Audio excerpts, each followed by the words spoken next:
سلام عرض میکنم خدمت شما دوستان عزیز. رؤوف ابوالقاسمی هستم در خدمت شما با پارت سوم آموزش مبانی نقشه برداری. در این آموزش من قصد دارم سیستم مختصات یابی با استفاده از ماهواره‌های جهانی را به شما معرفی کنم یا اصطلاحاً به اون گلوبال نویگیشن ساتلایت سیستم میگه. شبکه‌ای از اطلاعات مکانی و زمانی دقیق ماهواره‌های موجود در فضا هستند که به گیرنده‌های زمینی مخابره میشن و با تحلیل این داده ها میتوان به مختصات دقیق این سیستم موقعیت یابی در دو دسته گلوبال یا جهانی و به صورت لوکال یا محلی وجود داره. حالا این قسمت رو من براتون توضیح بدم. اون سیستمی که ما رو گوشی هامون داریم و با استفاده از اون میتونیم به اسنپ دسترسی داشته باشیم، یا بعضی از اتومبیل ها دارای GPS هستن که موقعیت خودرو رو به ما نشون میده.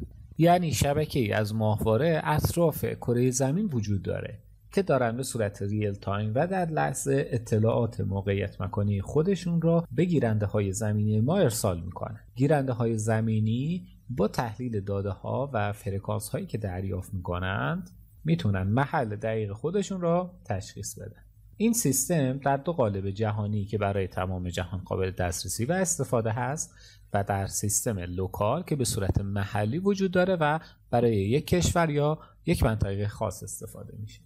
اما تاریخچه این سیستم چی هستش؟ اولین سیستم ناوبری جهانی در سال 1978 توسط آمریکا با نام GPS جهت هدایت و موقعیت یابی ناوهای جنگی این کشور اختراع شد. اون اصطلاح GPS که ما میگیم روی موبایلمون داریم، روی ماشینمون GPS داریم، از این نام سیستم ناوبری آمریکا میاد. پس از اون روسیه در سال 1982 سیستم خود را با نام گلوناس که شامل 24 ماهواره بود به فضا فرستاد. اتحادیه اروپا هم گالیره را راه اندازی کرد. چین هم برای اینکه از این تکنولوژی عقب نمونه سیستم خود را با نام بیدو راه اندازی کرد. ما اصطلاحی داریم به نام GGBG.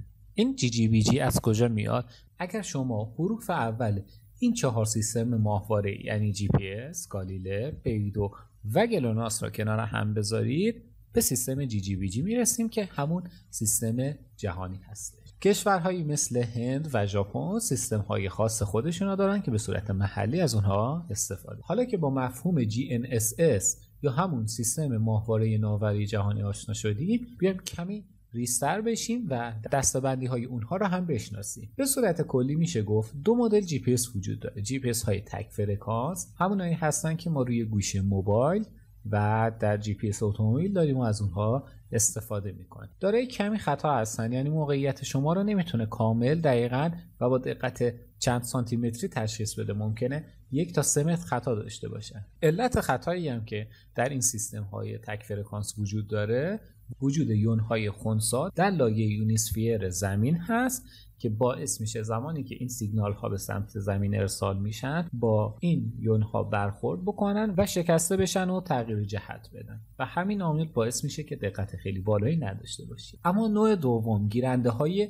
2 یا چند فرکانس هستن که دقت بسیار بالاتری دارن، مثل همون دستگاه های GPS که ما برای نقشه برداری ازشون استفاده میکنیم. این نوع گیرنده ها از طول موج های مختلف در کانال های مختلف استفاده میکنن. سپس با سرشکنی این معادلات و اطلاعاتی که دارن به تایم و مکان دقیق ماهواره دسترسی پیدا میکنن و همین عامل باعث میشه که دقت بسیار بالاتری از گیرنده های تک فرکانس داشته باشه.